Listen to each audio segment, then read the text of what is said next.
Começando aqui.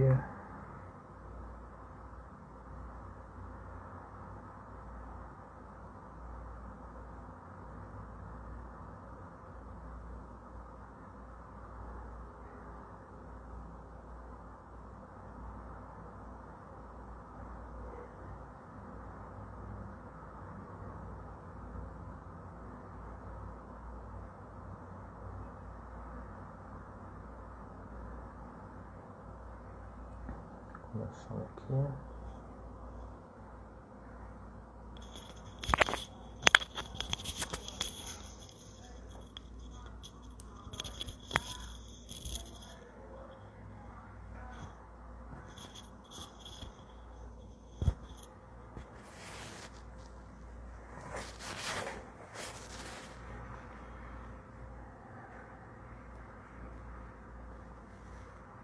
Começar a nossa live aqui. Guardando o pessoal entrar.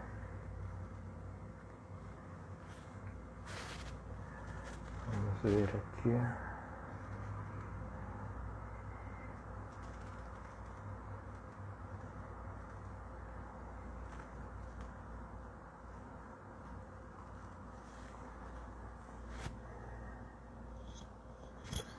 Vamos esperando o pessoal chegar por aqui.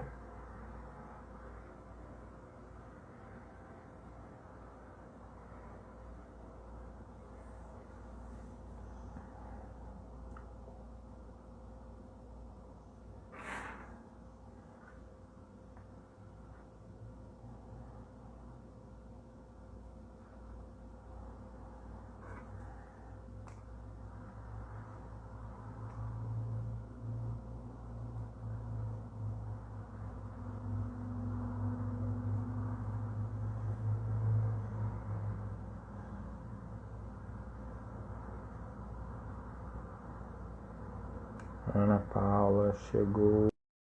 Convidá-la aqui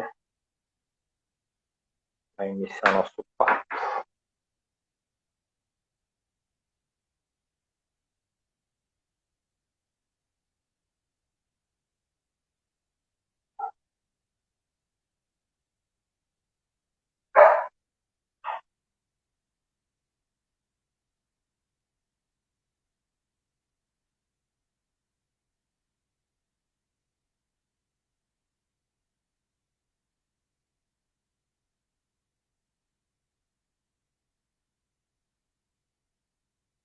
Guardando aqui.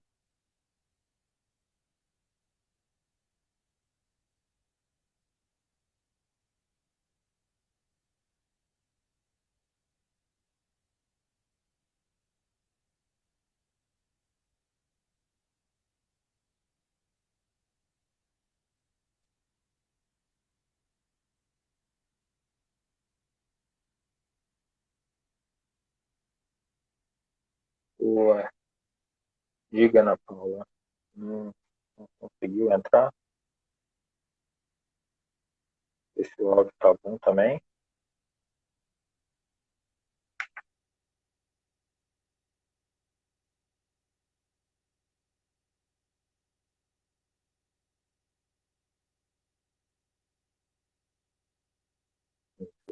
Oi, Bernardo. Agora foi. Oi, tudo bom, querida? Tudo bem, e você? Tudo bem, graças a Deus.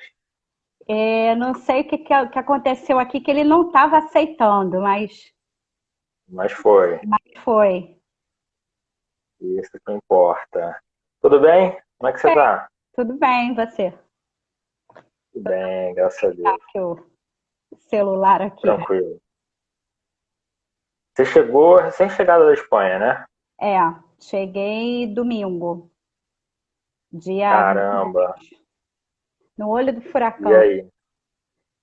Como é que tá tudo por lá? Dá Enfim, um panorama aí. tá, tá uma situação um pouco difícil, só um momentinho aqui para eu acertar aqui. Tá Tá, bem tranquilo. difícil, tá? As coisas começaram a aparecer, os primeiros sintomas, os primeiros casos começaram a aparecer lá no mês de janeiro, só que Uhum. começaram a aparecer nas Ilhas Canárias e Ah, depois Tenerife. E assim, quando eu estava nas ilhas, a Espanha continental ela não estava preocupada, né? Uhum, uhum, Apareceu um caso e ficou semanas com esse primeiro caso, depois apareceu outro, e demorou mais de um mês para poder aparecer o primeiro caso em Madrid. E uhum, assim que apareceu o primeiro caso em Madrid, começaram a aparecer os outros. uhum, E a questão é que em poucas semanas a progressão geométrica disso foi absurda. Então, uhum, de um dia para outro, a gente passou a ter 200 e poucos casos, depois no outro dia, uhum. 500 e pouco, até chegar o dia que ultrapassamos 1.500 casos por dia. E foi a partir de então que, quando a Espanha atingiu esse número de 1.500 novos casos ao dia, é que o governo instaurou o isolamento total. Porque Uhum. até então se falava em cuidados, adotar medidas, mas o governo ainda não tinha adotado medidas eficazes. A população estava assim, por conta própria, Uhum. fazendo já um isolamento. Lá em Entendi. casa, por exemplo, eu e minha mãe estávamos juntas lá e nós Uhum.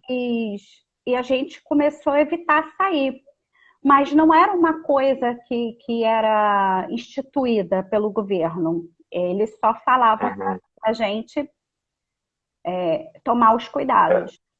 Então, o era isolamento, mais uma propaganda de conscientização ali, né? isso. Mas aí, quando se instaurou o isolamento, a população abraçou esse isolamento. Uhum. Então, você não via pessoas na rua. Nesse momento, eu já estava sozinha, minha mãe já tinha vindo embora. E os mercados começaram a faltar muita coisa. Eu saí uma vez só, porque começou a acabar tudo dentro de casa, então eu precisei ir ao mercado. E assim, realmente muito vazio, as pessoas tomando cuidado de nem falar uma com as outras, tomando cuidado de manter o distanciamento, o mercado toda hora dando informações, os caixas tomando medidas de higiene a cada cliente que passava.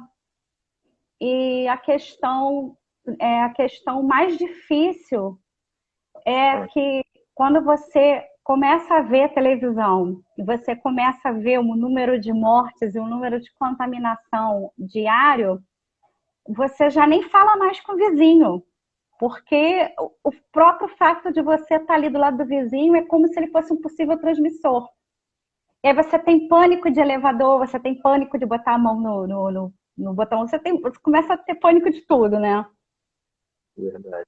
E começaram a vir os problemas para quem é estrangeiro dentro desses países, porque os voos começaram a ser cancelados, as fronteiras começam a ser fechadas,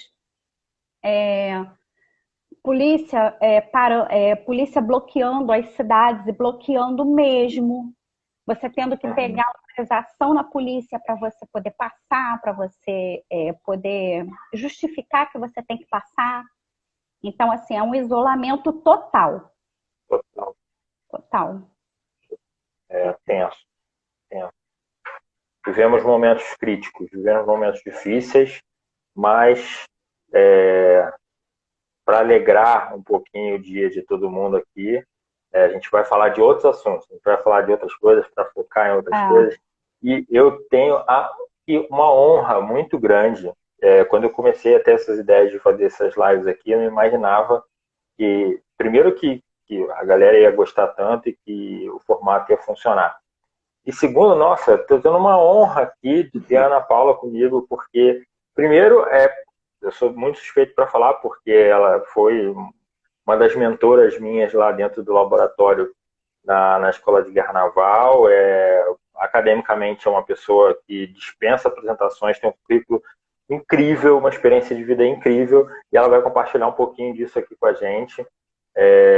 Eu estou muito honrado em te receber, Ana. É uma alegria muito grande estar podendo ouvir. E sempre que eu escuto você, eu sempre estou aprendendo, não só você, como todas as outras ali daquele grupo do laboratório. Quero trazer mais gente. Então, para a gente dar início, assim, falar um pouquinho dessa tua carreira, de como você começou, de tudo. Como é que você chegou?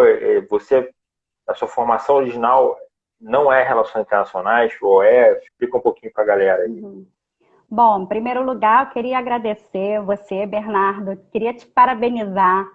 É, você foi um dos primeiros ali a começar a botar o laboratório para frente. Para quem não sabe, há um laboratório de pesquisa dentro da Escola de Guerra Naval da Marinha, e que foi uma iniciativa da professora Sabrina Medeiros, nossa mentora, né? E com um grupo de alunos a gente conseguiu montar esse laboratório que pudesse ser também um suporte de pesquisa para um futuro curso de mestrado e doutorado que abriria depois na Escola de Guerra Naval, em estudos marítimos. E os primeiros grupos, eles foram muito bons, e o Bernardo fez parte desses primeiros grupos, trabalhou muito com a gente no Mundo, trabalhou no projeto FAPERJ, e depois cada um foi seguindo os seus caminhos, mas eu fico muito feliz de ver você tendo essas iniciativas. Enfim, Bernardo também dispensa apresentações, ele é um rapaz que é sempre muito dedicado, e me convidou para poder trazer um pouco dessa experiência. Bom, a minha formação original é em História. Eu fiz a graduação, o mestrado e o doutorado, todos na UFRJ, e todos na área de História. Qual é a diferença desse mestrado que eu fiz, esse doutorado na área de História na UFRJ? Ele é mestrado em História Comparada. Ou seja, ele não é um programa de história tradicional. Ele é um programa, sim, de história, mas que abre uma interdisciplinaridade, abre uma multidisciplinaridade que nos permite trabalhar com o quê? Com metodologias de análise comparativas. Então, você pode entrar para fazer pesquisa do que você quiser lá dentro. Óbvio, tem que ter a abordagem histórica, sim. Mas o primordial é você trabalhar com essas metodologias de análise comparativa e de forma multidisciplinar. Enfim, eu entrei para a faculdade de História, e ao longo da faculdade eu fiquei muito confusa com o que trabalhar, porque o curso de História ele é muito tradicional. Então, eu não me identificava, por exemplo, com algumas áreas que são muito tradicionais dentro da história.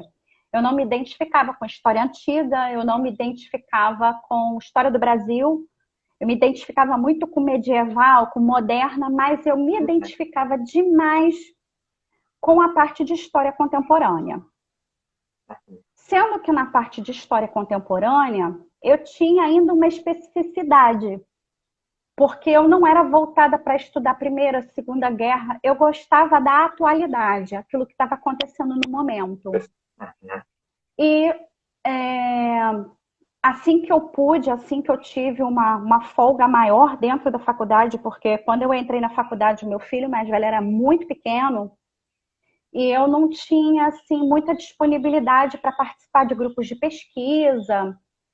Mas, com o passar do tempo, eu fui me ajustando, e assim que eu pude trabalhar com um grupo de pesquisa, eu fui procurar o Laboratório de Estudos do Tempo Presente, que foi onde eu conheci a professora Sabrina, que tinha um grupo de pesquisa chamado Fluxos Internacionais, onde a gente estudava a atualidade mesmo. E por que eu fui buscar? Em 2008, eu já estava no penúltimo ano da faculdade, eu fiz uma viagem para a Espanha.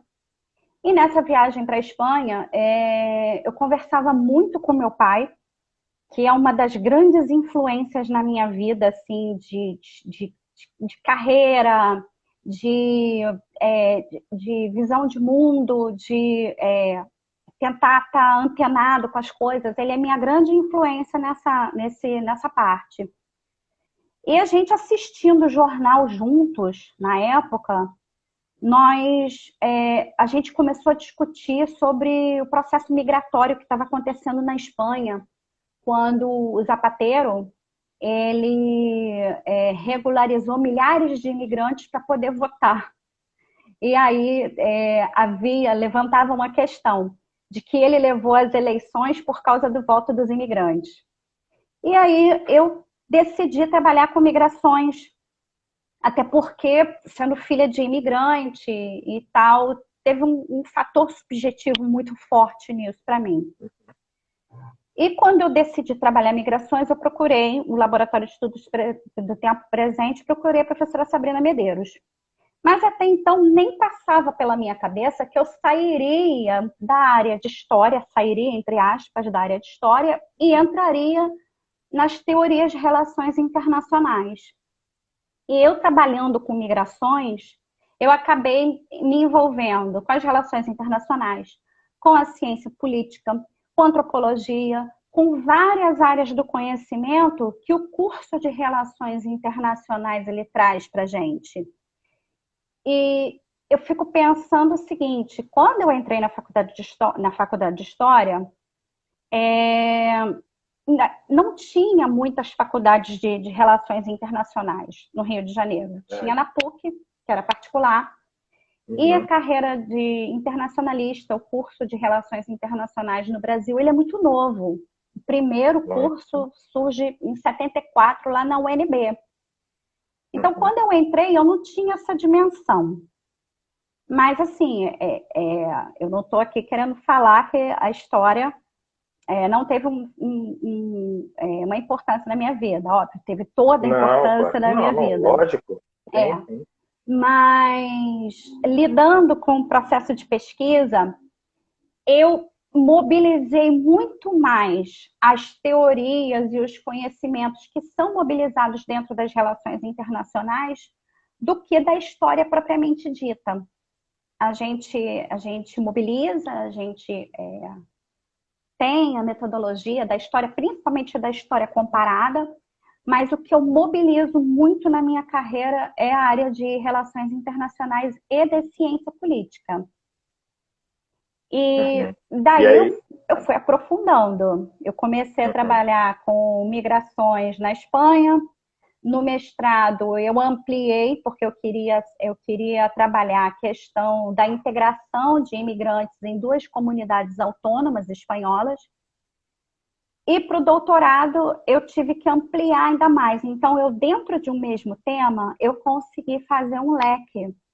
Porque lá no mestrado, quando eu fui trabalhar com integração de imigrantes, eu vi que a Espanha era parte de um processo que era um processo muito amplo, que era a política comum migratória da União Europeia. Então, para o doutorado, eu tive que me aprofundar em política migratória da União Europeia e, consequentemente, eu caí para estudar fronteiras também, porque a política migratória da União Europeia, ela anda atrelada, anda de mãos dadas ali com a gestão de fronteiras. Então, mais ou menos essa a minha trajetória. Hoje eu estou no Instituto CUPEAD, estou trabalhando com gestão social dos imigrantes venezuelanos na fronteira norte. Essa foi uma primeira etapa da pesquisa e agora eu estou numa segunda etapa da pesquisa, que é poder trazer uma outra visão mais social, trabalhando com o processo de interiorização desses venezuelanos dentro das cidades.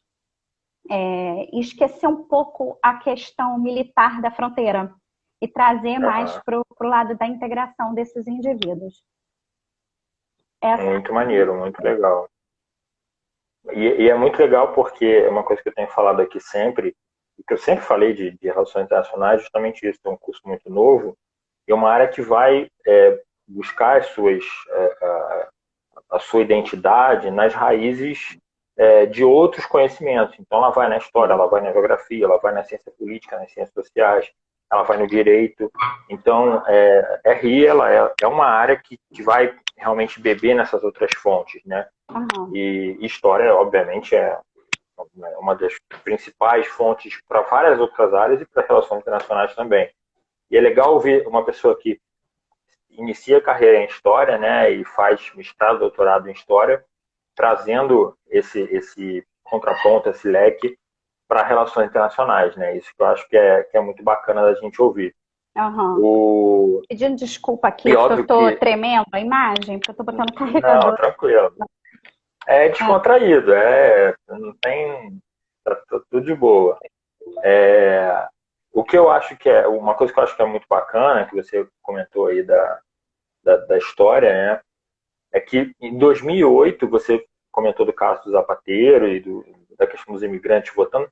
Você vê que é um tema que já, em 2008, vamos fazer mais de 10 anos, 12 anos, e é um tema que até hoje a gente tem esse problema, né? Hoje acontece exatamente a mesma coisa, e eu acho que vai continuar acontecendo, é um dos grandes problemas, e eu acho que isso aí é fantástico, é um caminho de estudo fantástico.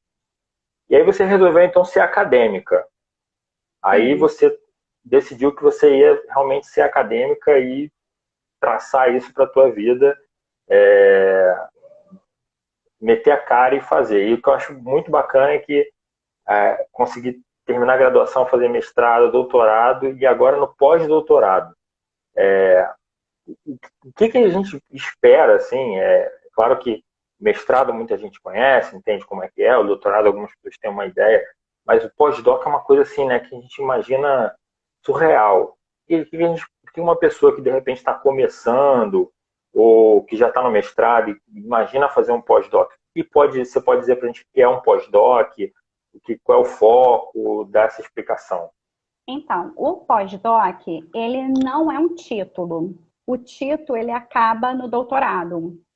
O pós-doc, ele é uma pesquisa, tá? É uma pesquisa mais aprofundada que você faz dentro de uma instituição de ensino, dentro de uma universidade, em que você pode ministrar aulas no mestrado, no doutorado.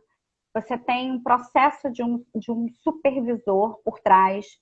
Então, a gente faz um projeto e submete. E nesse projeto a gente faz um cronograma de atividades a se fazer. Então, o que eu tinha proposto na época?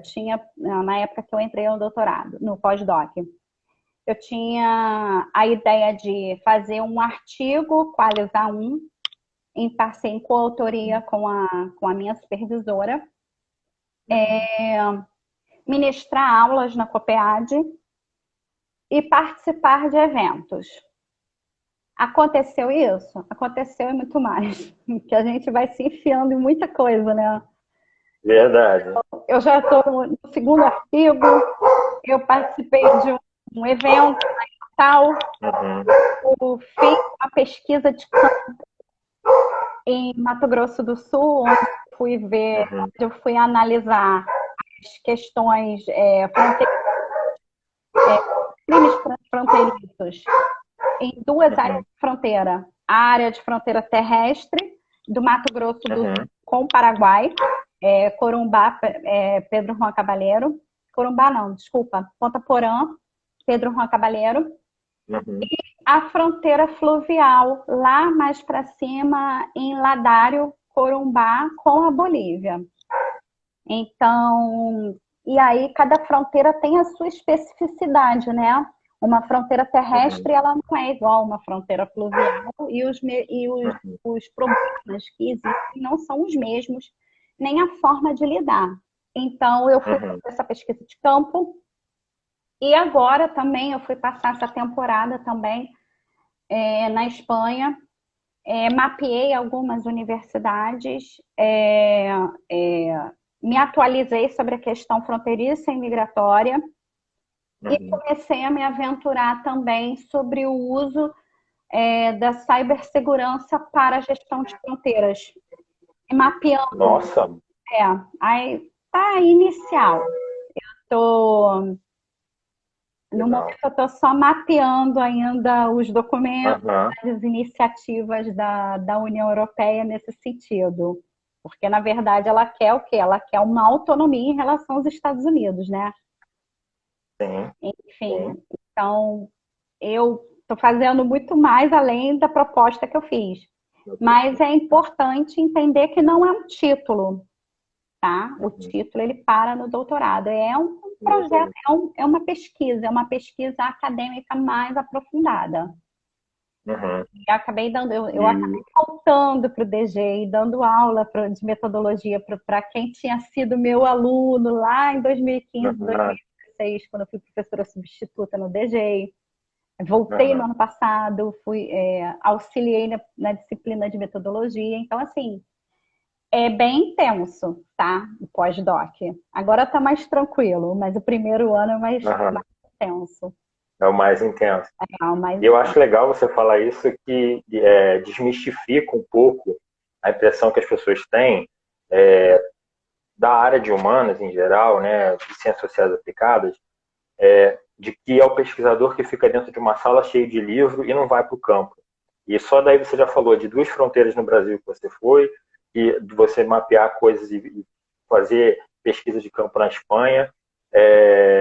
O seu tema é Brasil e Venezuela, que a gente passou aí o ano passado e 2018, e já há muito tempo antes já havia um problema, mas a crise se agravou e se escalou nesse momento. E você está indo a campo, então as pessoas têm essa impressão de que o filósofo, o historiador, né, é aquele cara que é o pós-doc do livro, né, daquele quarto enclausurado, e não, é a pessoa que vai para campo, que vai lá, mete a cara, vê como é que é, vai testar, vai ver. E é muito Recolhe legal dados, você trazer essa experiência. faz Recolhe entrevistas. dados, exatamente. Muito, muito, muito legal. Por exemplo, na fronteira terrestre, eu Uhum. visitei as forças de segurança que atuam no controle fronteiriço terrestre. Então, eu fui nessas instituições, eu fiz entrevistas e acabei descobrindo, porque nem passava pela minha cabeça, que lá na cidade de Dourados, que foi onde eu fiquei, tem a sede do CISFRON, que é Do, do que, Sistema Brasileiro de Controle de Fronteiras, né? Sistema Brasileiro do Controle de Fronteiras. Ele é tecnologia, então envolve Uhum, equipamentos. E eu acabei uhum, lutando muito para poder conseguir uma data, uma visita dentro daqueles dias que eu estivesse na cidade. E eu tive que pegar muitos contatos para eu conseguir uhum, uma data. Eu consegui uhum, com um coronel em Campo Grande. Alguém me passou uhum. o contato dele e ele me proporcionou essa ida. Então, eu fiz uma visita técnica ao CISFRON. E Maneiro. ali eu coletei dados e depois a gente tem que trabalhar com esses dados. Então, não é um trabalho só de livro e computador, é um trabalho que é um trabalho braçal também. E na pesquisa de campo também, na área marítima não, desculpa, na área fluvial, na fronteira fluvial, eu visitei todas as unidades militares de Ladário Caramba. e fui na capitania Uhum, na cidade de Corumbá. Ali também eu coletei entrevistas, eu coletei dados e está tudo disponibilizado em relatório, está tudo direitinho. uhum. Então, E, não é e, da forma que as pessoas pensam. eu acho, eu não sei se você vai até te passo essa bola para que você explique melhor essa diferença, que tem muito mais propriedade do que eu para falar. Mas existe uma grande diferença entre a pessoa que faz o estrito senso, né, o mestrado, doutorado, eventualmente o pós-doc, e quer dar aula, e quer estar no magistério, dentro da sala de aula, e existe uma diferença entre o pesquisador, que vai a campo, que vai resolver o problema, que vai criar uma hipótese, que vai criar uma tese, que vai solucionar, muitas vezes, alguma dúvida, né? são duas grandes áreas dentro da academia, ou você destacaria alguma outra área para quem está pensando em fazer mestrado e doutorado? Eu acho assim, como eu tenho essa vivência em duas áreas, eu vejo de formas diferentes. Eu acho que Uhum. depende um pouco da área. Por exemplo, na área de história, eu vejo pessoas que fazem o mestrado e fazem o doutorado também, não necessariamente para poder seguir uma área acadêmica, mas para poder, ou porque já é professor do Estado ou alguma outra instituição, e faz por uma especialização, por gosto, e faz também por aumento de salário. Mas na área de relações internacionais, como a gente não tem, como os internacionalistas não têm essa possibilidade de dar aula em escola, geralmente quem vai para o mestrado e para o doutorado está caindo na área acadêmica, para depois virar professor de universidade e virar pesquisador, porque aqui no Brasil a gente tem esse tripé, ensino, pesquisa e extensão. Então, um professor universitário, ele vai trabalhar com pesquisa, não tem jeito. Em alguns países isso é separado, mas aqui no Brasil não. Ele vai trabalhar dentro da sala de aula na universidade e vai trabalhar com pesquisa também, junto com seus alunos, uma pesquisa individual, grupos de pesquisa. Então, depende muito do objetivo pessoal, depende muito, assim, da área também que a pessoa segue. Uhum. Eu consigo traçar essa diferença, por exemplo, entre a história e as Uhum. relações internacionais. Eu Tem, tenho, sim, uma diferença de carreira, né, assim, da área. eu tenho muitos amigos que fizeram mestrado e doutorado na área de história, mas não viraram acadêmicos, Uhum. professores de escola mesmo.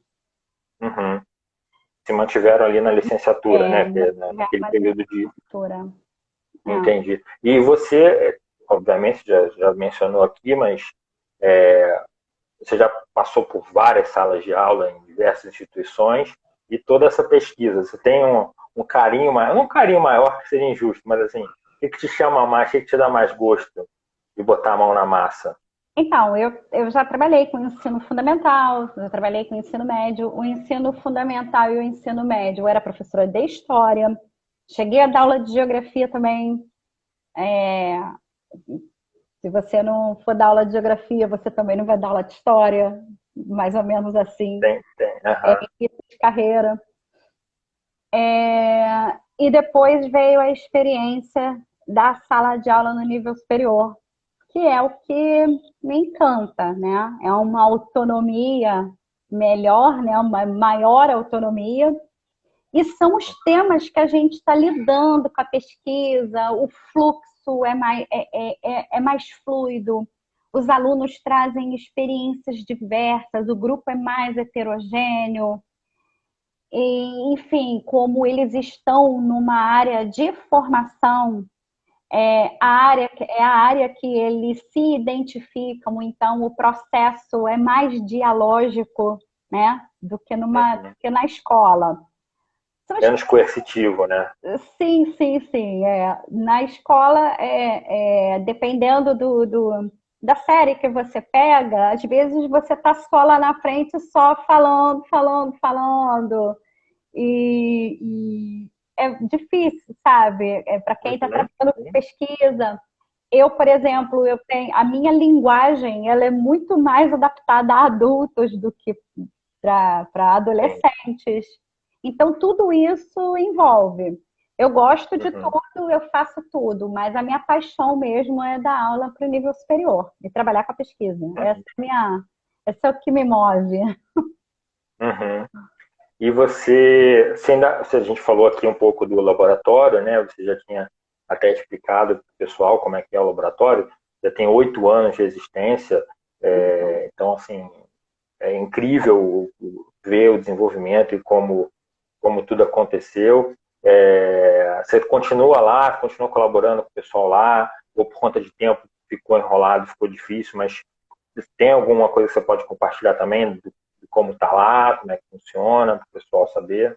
Então, no laboratório de simulações em cenários, eu não tenho mais participação, porque eu fui trabalhar em outros locais Uhum. a questão de tempo ficou mais difícil. Outros Claro. grupos começaram a surgir também, vieram outros graduandos, enfim. Então, eu fui trabalhar paralelamente em escola, em pesquisa e tudo, mas me afastei um pouco do LSC, do Laboratório de Simulações de Uhum. Cenários. Porém, eu continuei, como continuo até hoje, trabalhando sempre com aquela equipe que formou o laboratório. Uhum. Nós participamos do projeto Pró-Estratégia, enquanto eu estava no doutorado, foi um projeto financiado pela CAPES, que durou 4 anos, se eu não me engano. E agora nós fazemos parte de um projeto chamado Pró-Defesa, que ele tem a parceria do MD e da CAPES, Ministério da Defesa mais a CAPES. E são mais 4 anos de projeto, e é dentro do escopo, dentro do âmbito desse projeto Pró-Defesa, é que eu faço o meu pós-doutorado.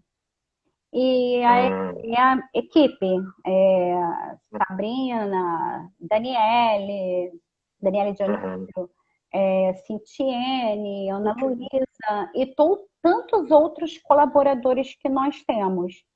Então, Uhum. cada uma vai tocando a sua pesquisa individual. Nós temos pesquisas conjuntas também e Uhum. eventos que nós fazemos, publicações, eventos. Então, Uhum. o laboratório eu afastei por Uhum. tempo, mas Mas tá ligado ali, né? a equipe está Uhum. interligada, a equipe original está interligada. Uhum. E o que que você, de repente, você pode falar? Eu vi que você colocou no Facebook que você tem uma audiência muito querida ali, né? De alunos, amigos, acadêmicos, pessoal curtindo muito ali.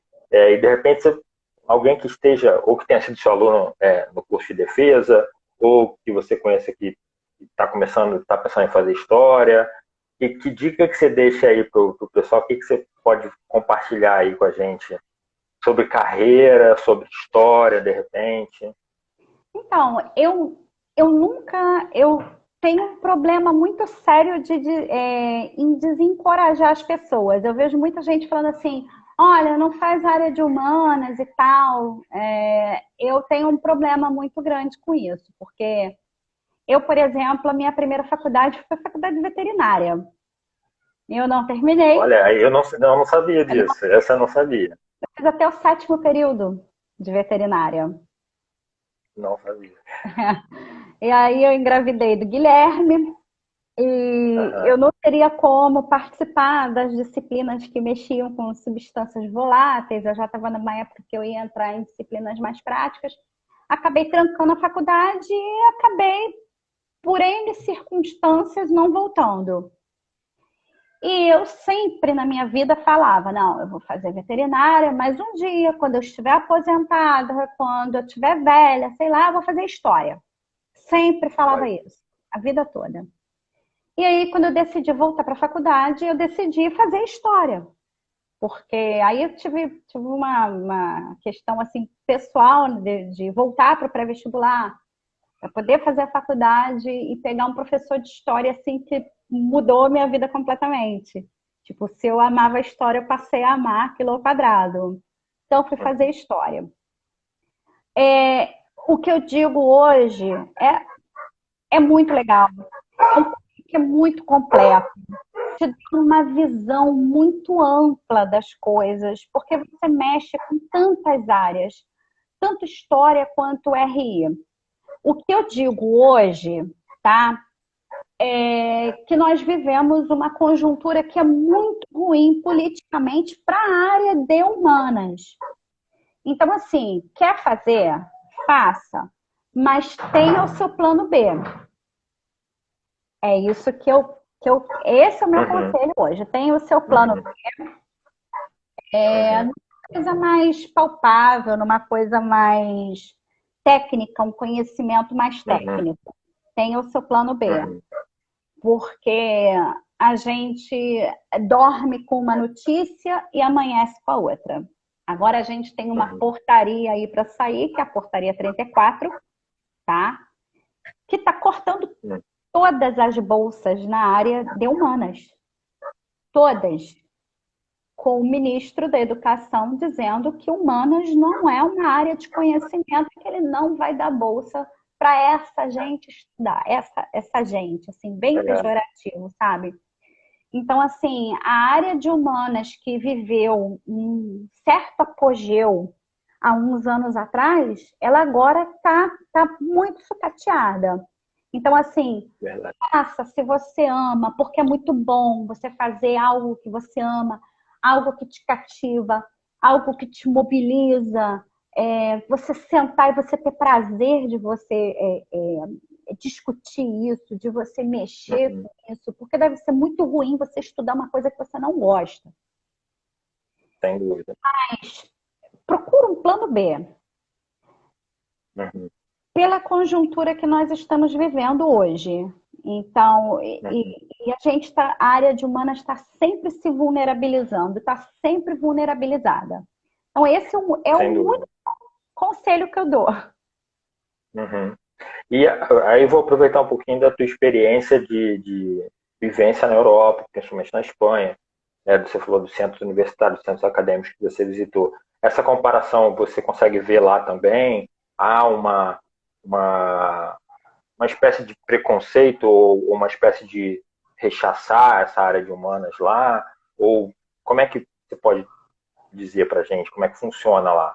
Então, eu estive na Universidade da Corunha, tá? Que é na região da Galícia, Uhum, bem noroeste da Espanha. E estive conversando com uma professora que é coordenadora de curso e coordenadora de um grupo de migrações. E eu fui lá para conversar com ela, para poder fazer parte desse curso, desse grupo de pesquisa em migrações, com a finalidade também de internacionalizar a carreira. Hoje em dia, as universidades elas buscam muito essa internacionalização, né? Levar o conhecimento para fora dos seus muros, interligar com outras instituições.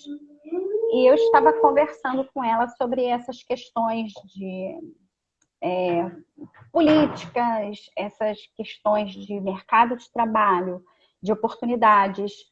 E o que ela me falou foi o seguinte: desde 2007, 2008, a Espanha entrou naquela crise econômica muito severa, sofreu com as políticas de austeridade,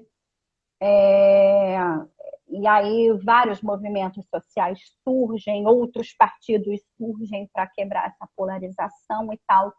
Mas a área da educação, a área das universidades, ela foi muitíssimo afetada e ela não se recuperou até hoje.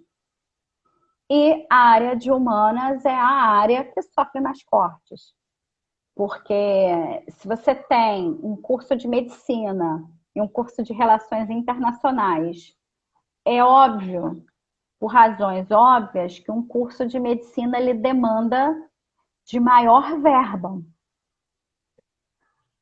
porque a gente E precisa hoje de tem muito discurso da aplicação prática para a sociedade, né? Que é o discurso que o pessoal gosta muito de fazer, né? Ah, exato. não, pesquisa boa é pesquisa que dá para aplicar na sociedade, como se as outras não dessem para aplicar, né? Mas aqui só vale ponte, viaduto e cuidar de pessoa. Não que isso seja ruim, isso é muito bom, mas não dá para tirar uma coisa da outra. E eu acho que os próprios gestores, eles enxergam dessa forma. E assim, toda hora, toda vez que tem que ter um corte, a área de humanas ela está ali bem na frente para poder sofrer esse corte maior. Então ela me falou que há muitos anos não tem concurso, é, bolsa é muito difícil, tá muito reduzida a questão de bolsas, concurso, substitutos para substitutos e não efetivos. Então, mais ou menos o mesmo panorama que nós vivemos aqui. Então, também eu estava numa universidade que não é uma universidade como uma Complutense de Madrid, como uma Pompeu Fabra. Não é a universidade do hall das melhores universidades. Não menosprezando, mas a gente sabe que tem essas diferenças também, como a gente tem aqui no Brasil. Então, numa região que é uma região que é pobre, numa região de imigração até hoje, sem muitos jovens até para poder fazer a universidade, então deve ser a linha de frente do corte de recursos. Mas sem dúvida. O mesmo cenário. E eles são muito resilientes. Eu acho o povo espanhol e o português, por tudo que eles passaram dessa crise econômica, eles são muito resilientes. E entristece, porque agora eles estavam recuperando a economia, Portugal recuperando mais que Espanha, Espanha recuperando também, e agora essas fatalidades acontecendo por lá. Verdade. Eu acho que fica enfim, vários ensinamentos aqui muito importantes, né? Você falou de família, enfim, das coisas da vida que vão inspirando por um lado e mostrando dificuldades que vão te caminhando para outros lados, e isso pode ser muito bom, e a prova viva está aqui, a Ana Paula, né, que vai se ajustando e acaba achando um rumo incrível na carreira e vai embora. Foi até o 7º período de veterinária e já depois mudou radicalmente. Hoje é pós-doc da COPEAD. Incrível isso. Que bom, porque eu sou uma pessoa patuda, bruta. Como é? Eu sou uma pessoa que por quê? Sou bruta. Então, assim, eu ia cair para pesquisa de qualquer maneira, porque eu não tenho o menor dom para suturar um bicho. Entendeu? Sim. Entendi. Então, assim, eu lá na área de veterinária, eu já estava caindo um pouco para pesquisa também. Mas eu caí antes que eu me aprofundasse nisso. Então, assim, acho que são coisas inevitáveis na vida, né? Tinha que ser pesquisador. Sim, eu acho isso muito bacana. Eu acho que um dos meus objetivos também é trazer um pouco isso, trazer um pouco da experiência das pessoas, cada um com a sua história de vida, cada um com as suas dificuldades, com as suas facilidades, enfim, de cada um.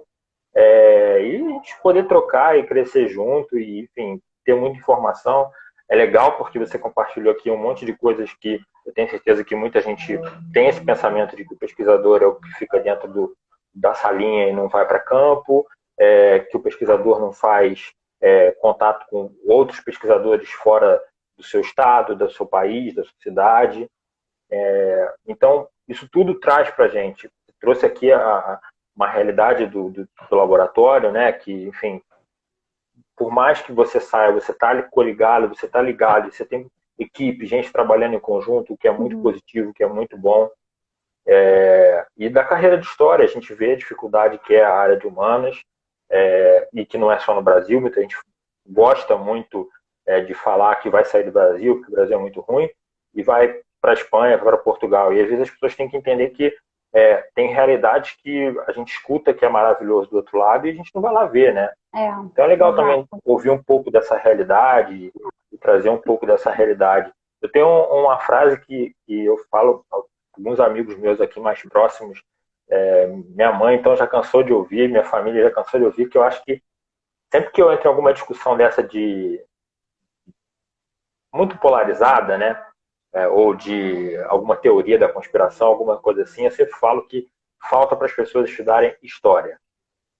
Eu acho que história é uma parada que é fundamental para você entender e não falar algumas coisas que a gente escuta por aí, algumas asneiras que a gente escuta por aí. E aí, trazendo para o tema da moda do coronavírus, que não é tudo isso, ou que foi feito no laboratório, ou enfim, qualquer outra coisa desse sentido. Então, acho que história, se eu soubesse E aí é aquela coisa, né? Se eu tivesse essa cabeça quando eu fiz o meu ensino médio, quando eu fiz o meu ensino fundamental, eu teria estudado história de outra maneira, né? Mas eu com certeza fui um aluno igual a qualquer outro, e história é fundamental, história é o ponto de partida. Então, assim, eu acho que é fantástico. Não sei se você quer compartilhar mais alguma coisa com a gente, Eu sou fica à suspeita vontade. para falar que história é primordial para a gente, quando a gente estabelece essas análises, o ponto de partida é a história. Então, eu, quando entrei no DGI para poder dar aula de política externa brasileira, estudos migratórios nem tanto, porque estudos migratórios eu peguei mais em casos empíricos e teoria. Mas quando eu dei aula de política externa brasileira, eu falava com os meus alunos, eu falava, olha, não tem como você estudar paradigma de política externa, tudo isso, se você não fizer análise de conjuntura. E você só faz análise de conjuntura dentro da história. Então, é o ponto de partida. E aí eles até, depois eu falava tanto isso que um dia eles brincaram comigo, professor, e a conjuntura? Eu falei, eu acho que eu já estou falando demais, então não acho Demais. que... Ai, mas eu sou muito suspeita para falar.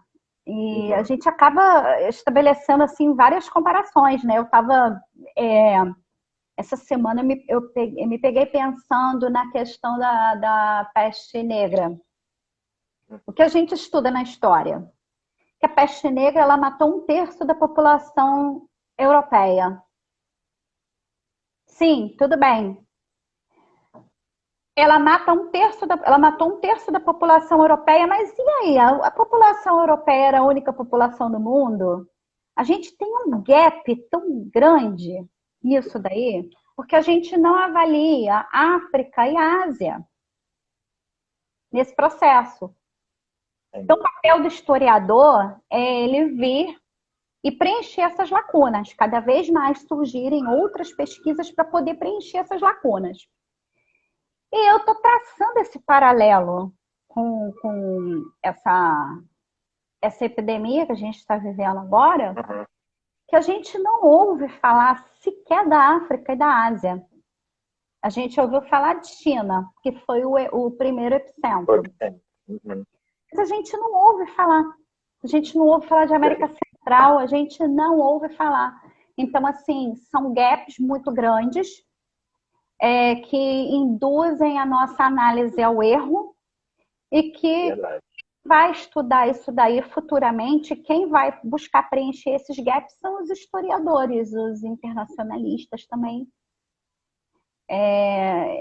que vai trazer essas novas informações e que vai virar estatística. Aquele número que aparece bonito lá na televisão, aquilo ali teve um trabalho intenso de pesquisa, né, por trás daquilo ali. Os números, eles não surgem do nada.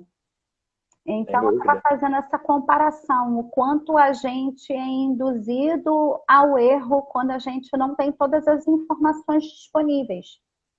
Eu estava fazendo essa comparação, mas isso aí é coisa de historiador, tá? Não, a gente pode depois fazer uma live só sobre isso. Fazer uma falando só sobre essa análise do coronavírus, né, da pandemia que a gente está vivendo e esses gaps de informação que a gente não tem. A gente pode marcar em um outro momento e falar só sobre isso. Perfeito. Eu topo. Show de bola. Gente, olha, muito bom. Eu não tenho palavras para agradecer a disponibilidade da Ana Paula. Com certeza tem família, enfim, está aí com todo mundo ralando nessa quarentena, acabou de chegar da Espanha, né? Então ainda tem esse estresse, essa coisa emocional, e se disponibilizou, muito maravilhosa, sempre muito fã, não só da Ana Paula, mas todo mundo lá do laboratório, sabe que eu sou muito fã de todos, tenho um carinho muito grande por todos. Agradeço demais, já vou fazer o meu jabá aqui amanhã, eu vou ter uma honra também de receber uma amiga minha, uma professora do Rio Grande do Sul, da área de agronegócios, da área de comércio exterior, que é sensacional, a professora Cláudia Neumann, às 18 horas. E eu agradeço, passo a bola para a Ana Paula finalizar, agradeço demais todo mundo que assistiu ao vivo, todo mundo que vai assistir nesse tempo depois. Quem quiser mandar pergunta, meu Instagram está aberto, da Ana Paula também, manda pergunta para a gente, fala com a gente, Facebook. Tenho certeza que ela vai ter o maior prazer em responder todo mundo, tirar as dúvidas. Ana, muito obrigado mesmo. Bernardo, eu que agradeço, estou sempre disponível. Também tenho um carinho enorme por você, todo mundo no laboratório também tem. Agradeço as pessoas que entraram ao vivo, Matilde, minha prima lá da Venezuela, assistindo, alguns amigos, alguns ex-alunos, e agradeço demais a vocês. O papo foi muito interessante, muito legal, e estou aí quando você precisar, tá bom? Muito obrigado, Ana. Obrigado mesmo. Nada, obrigada. Gente, agradeço a todo mundo. Obrigado, Ana. Obrigada, tchau. Tchau, tchau.